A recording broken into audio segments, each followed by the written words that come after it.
Hello friends, அஸ்ஸலாமு அலைக்கும். எல்லோரும் எப்படி இருக்கீங்க? நானுமே அல்ஹம்துலில்லாஹ் நல்லா இருக்கேன். இன்றைக்கி நம்ம பார்க்க போகிற வீடியோ வந்து நெக்ஸ்ட் கிளாஸோட வீடியோ தான். நெக்ஸ்ட் கிளாஸ் பார்த்தீங்கன்னாக்கா பட்டுப்பாவாடை சட்டை தான் நம்ம ஸ்டிச் பண்ண போகிறோம். பட்டுப்பாவாடை சட்டைக்கான சட்டையை மட்டும் எப்படி டிராஃப்ட் பண்ணுறது அப்படிங்கிறது தான் இந்த வீடியோவில் நம்ம பார்க்க போகிறோம். அந்த பட்டுப்பாவாடை சட்டை உங்களுக்கு எந்த டிசைனில் வேணாலும் நீங்கள் ஸ்டிச் பண்ணிக்கலாம்.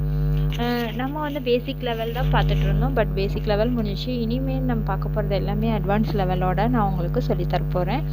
ஸோ இப்போ வந்து பட்டுப்பாவாடை சட்டையோட டிராஃப்டிங் வந்து இன்றைக்கி பார்க்கலாம். அதுக்கு வந்து நம்மளுக்கு என்ன கிளாத் வச்சுருக்கோமோ அந்த கிளாத்தில் நம்ம எப்படி வந்து அதுக்கான சட்டையை ஸ்டிச் பண்ணணும் அப்படிங்கிறது தான் இப்போ நம்ம பார்க்க போகிறோம். அதுக்கான அளவுகள் தான் பார்க்க போகிறோம். இந்த மாதிரி நீங்கள் பேட்டர்ன் வரைஞ்சி கூட நீங்கள் வச்சுக்கிட்டிங்கன்னா ஈஸியாக இருக்கும். அதாவது பேட்டர்ன் வரைஞ்சி அதை வந்து நீங்கள் சார்ட் போட்டு கட் பண்ணிட்டீங்க அப்படின்னா உங்களுக்கு எப்போவுமே அதே பேட்டர்னே வச்சு நீங்கள் வந்து ஸ்டிச் பண்ணிக்கலாம், அதே அளவாக இருந்தால். இப்போ பார்த்தீங்கன்னா நம்ம ஃபஸ்ட்டு வந்து என்ன குறிக்க போகிறோம் அப்படின்னாக்கா நம்மளுடைய லென்த்து, அதாவது நம்ம ஷோல்டர் டு நம்மளுக்கு எவ்வளோ தூரம் லென்த் வேணும் மேலே சட்டைக்கு அப்படிங்கிறத வச்சு அதை வச்சு குறிச்சிக்கலாம். அதான் 0 to 1 அப்படிங்கிறது நம்மளுடைய லென்த்து, அதாவது சட்டையோடைய லென்த்து. மேலே போடும் இல்லைங்களா அந்த பட்டுப்பாவாடை சட்டை, அந்த சட்டையோட லென்த். அதுக்கப்புறம் நம்ம குறிக்க போகிறது ஹாஃப் ஷோல்டர். நம்ம வந்து ஸ்லீவ்லெஸ் ஃப்ராக் பார்க்கும் போதே ஹாஃப் ஷோல்டர் எப்படி குறிக்கணும் அப்படிங்கிறத நான் சொல்லி கொடுத்துருக்கேன். இப்போ இது ஹாஃப் ஷோல்டர். இதுக்கப்புறம் பார்த்தீங்கன்னா நம்ம இந்த ஆஃப் ஷோல்டர்லேருந்து குறிக்க போகிறது பார்த்தீங்கன்னா ஆம்ஹோல் லென்த்து. ஓகேங்களா? ஆம்ஹோல் லென்த்து நம்மளுக்கு எந்த அளவுக்கு நம்ம தைக்க போகிறோமோ அதுக்கு தகுந்த மாதிரி ஆம்ஹோல் லென்த் வைக்கணும். அதுக்கப்புறமா நம்ம குறிக்க போகிறது அந்த ஆம்ஹோல் லென்த் கிட்ட ஒரு நீளமாக ஒரு கோடு போட்டு அதில் நம்ம செஸ்டோட அளவு குறிக்கணும்.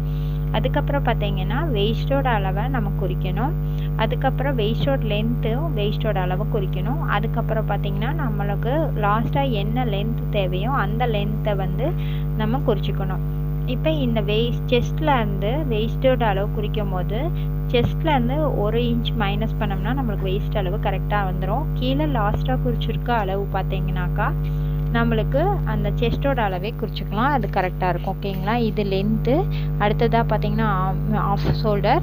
அடுத்ததாக நம்ம வந்து இந்த ஆம்ஹோல் லென்த்து அதுக்கு நேராக ஒரு லைன் போட்டுட்டு அதில் நம்ம செஸ்டோட line plus 1 inch or 1.5 inch நம்ம வந்து எக்ஸ்ட்ரா சீம் அலைன்ஸ் கொடுப்போம். அடுத்ததாக வெயிஸ்ட் லென்த்து, அப்புறம் வெயிஸ்டோட ரவுண்ட் குறிக்கும் போது 1 இன்ச் வந்து எக்ஸ்ட்ரா குறிச்சிக்கோங்க, அதுவும் சீம் அலையன்ஸ். செஸ்ட்டில் வந்து 1 இன்ச் மைனஸ் பண்ணிங்கன்னா வெயிஸ்ட் உங்களுக்கு கரெக்டாக வரும். அதை நீங்கள் கால்குலேஷனே பண்ண தேவையில்லை. அது லாஸ்ட்டாக பார்க்க போகிறது லாஸ்ட்டான ஹைட்டு, அதுவும் செஸ்டோட ரவுண்ட் எவ்வளவோ அதே அளவுக்கு வச்சுக்கோங்க. அப்புறம் பார்த்தீங்கன்னா நம்ம ஆம்ஹோல் வரைய போகிறோம். ஆம்ஹோல் வரைஞ்சிட்டு ஃப்ரண்ட்டுக்கு ஆம்ஹோல் வரையும் போது 1/2 இன்ச்சு உள்ளே தள்ளி அதுக்கப்புறமா கர்வ் வரையணும். அதை நான் இன்னொரு வீடியோவில் சொல்லித்தரேன்.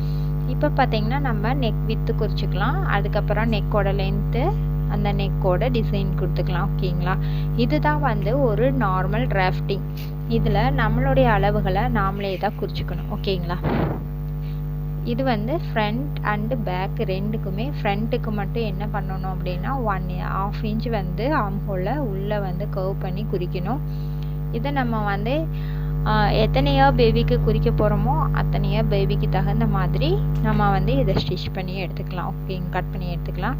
இப்போ நார்மலாக எப்படி நம்ம வந்து ஆம்ஹோல் லென்த்தை ஆம்ஹோல் கர்வை வந்து ஃப்ரண்ட்டுக்கு உள்ளே இழுத்து குறிக்கணும் அப்படிங்கிறத சொல்கிறேன்.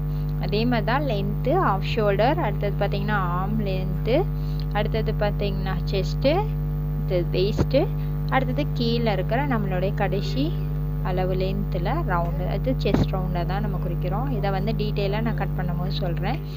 இப்போ பார்த்தீங்கன்னா 1/2 இன்ச்சு உள்ளே தள்ளி அதே இடத்துல இருந்து கோடு போட்டுக்கோங்க. இந்த மாதிரி ஒரு லைன் போட்டுக்கோங்க ஸ்லாண்டிங்காக. இந்த ஸ்லாண்டிங் லைன்லேருந்து இப்படி ஒரு கர்வ் போட்டிங்கன்னா நம்மளுக்கு உள்ள ஒரு சின்ன வளைவு வரும். அந்த வளைவு தான் வந்து நம்மளுக்கு ஃப்ரண்ட்டோட வளைவு. ஓகேங்களா? ஆம்ஹோல் வளைவு, ஆம்ஹோல் ஃப்ரண்ட்டில் வளைவு. இது வந்து பேக்குக்கு இந்த மாதிரி, ஃப்ரண்ட்டுக்கு வந்து இந்த மாதிரி தான் நம்ம வந்து வளைவு வரையணும். 1/2 இன்ச்சு உள்ள தள்ளி தான் வரையணும். அதே போல் நெக்கோட வித்து, நெக்கோட டெப்த்து நம்மளுக்கு முன்னாடி எவ்வளோ வேணும் பின்னாடி எவ்வளோ வேணும்னு நம்மளே வந்து டிசைட் பண்ணிட்டு தான் கட் பண்ணணும். ஓகேங்களா? இந்த மாதிரி நம்ம டிராஃப்டிங் பண்ணியாச்சு. இதை எல்லோரும் நோட்டில் கண்டிப்பாக காப்பி பண்ணி எனக்கு வந்து அனுப்பி விடுங்க. அதே போல் நீங்களே ஏதாவது ஒரு அளவை வச்சுட்டு செஸ்ட்டு பாருங்கள், இது வேஸ்ட்டு, இதுவும் செஸ்ட்டோட அளவு தான் இந்த இடத்துல குறிக்கணும். அதாவது மொத்தமாக நம்மளுக்கு எவ்வளோ ஹைட் வேணுமோ அது வேஸ்ட்டுங்கிறது செஸ்ட்லேருந்து 1 இன்ச் மைனஸ் பண்ணிங்கனாவே உங்களுக்கு கிடச்சிரும். இதுக்குன்னு தனியாக நீங்கள் வேஸ்ட்டோட அளவு எடுத்து நீங்கள் கேல்குலேஷன் போட தேவையில்லை. அதே போல் இந்த லாஸ்ட்டில் நம்ம குறிக்கிறது செஸ்ட்டோட அளவே குறித்து 1 இன்ச் எக்ஸ்ட்ரா வச்சுக்கலாம் சீம் அலைன்ஸ்க்காக. இதை டீட்டெயிலாக நம்ம பார்க்கலாம். இப்போ நான் உங்களுக்கு டிராஃப்டாக ஒன்று வரைஞ்சி இதை காட்டுறேன் பாருங்கள். இந்த மாதிரி இருக்குல்ல, இதில் வந்து 0 to 1 அப்படின்னு இருக்குல்ல, அது வந்து நம்மளுடைய லென்த்து. ஓகேங்களா, நம்ம சட்டைக்கு எவ்வளோ லென்த் வேணுமோ அதுதான் 0 to 1. நெக்ஸ்ட்டு பார்த்தீங்கன்னாக்கா நம்மளுடைய ஆம்ஹோல் லென்த்து, அதாவது 5லேருந்து கீழே வரைக்கும், 5லேருந்து அந்த கீழே வரைக்கும் குறிச்சிக்கிறது. அதுக்கப்புறம் பார்த்தீங்கன்னா நம்மளுடைய செஸ்ட்டோட அளவு, அந்த ஆம் லென்த்தில் நடுவில் கோடு போட்டு செஸ்ட்டோட அளவு, அது வந்து 2 to 3ன்னு இருக்கு பாருங்கள், அந்த லைனில் தான் செஸ்ட்டோட அளவை நம்ம குறிக்கணும். அது கூட ப்ளஸ் 1 இன்ச் சீம் லைன்ஸ் குறிக்கணும்.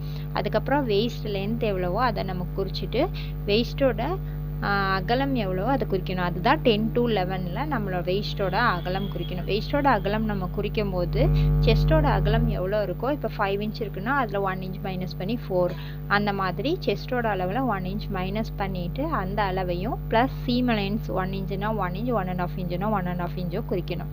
அதுக்கப்புறம் பார்த்தீங்கன்னா கீழே 1 to 4 அப்படின்னு இருக்கு இல்லைங்களா, அந்த அளவும் 2 to 3, அதாவது செஸ்ட்டோட அளவு குறிக்கிறாங்களே அந்த அளவும் சேமாக இருக்கணும். இந்த மாதிரி நம்ம குறிச்சிட்டோம்னா ஈஸியாக இருக்கும். நம்ம டாட் வைக்கணும் அப்படின்னா இன்னும் ஒரு 1 இன்ச் வந்து எக்ஸ்ட்ரா வேணால் விட்டுக்கலாம். ஓகேங்களா, இந்த டயக்ராமையும் நீங்கள் வந்து ரஃப் பேஜில் உங்களுடைய ரெக்கார்டில் வரைஞ்சி வச்சுக்கோங்க. அதே மாதிரி நெக்கோட வித் வந்து 0 to 7 இருக்கிற இடம், அதே மாதிரி 7 to கீழே வந்து ஒரு வளைவு வந்திருக்கு பாருங்கள், அது வந்து நெக்கோட ரவுண்டு. ஓகேங்களா, நெக்கோட ஹைட்டு. இந்த மாதிரி நீங்களும் உங்களுக்கு வரைஞ்சி வச்சுட்டு ஏதாவது ஒரு அளவு எடுத்துக்கோங்க. உங்களோட சார்ட் நான் மெயின் சார்ட் கொடுத்துருக்கேன். அந்த சார்ட்டில் 1 year or 2 years எந்த பேபிக்கு வேணாலும் நீங்கள் எடுத்துக்கலாம். அந்த சார்ட் ஸ்டாண்டர்ட் மெஷர்மெண்ட்டை வச்சு எனக்கு இதோட அளவுகள் எல்லாத்தையும் நீங்கள் வந்து மெஷர்மெண்ட்டோட இந்த டயக்ராமோட வரைஞ்சி அந்தந்த இடத்துல அந்தந்த மெஷர்மெண்ட்டை குறித்து அனுப்புங்க. அதுதான் உங்களுடைய ஹோம்ஒர்க். தேங்க்ஸ். இதில் ஏதாச்சும் டவுட்ஸ் இருந்துச்சுன்னா நீங்கள் வாட்ஸ்அப் குரூப்பில் மெசேஜ் பண்ணுங்கள். வாட்ஸ்அப் குரூப்பில் ஹோம்ஒர்க்கை சென்ட் பண்ணுங்கள். Thanks for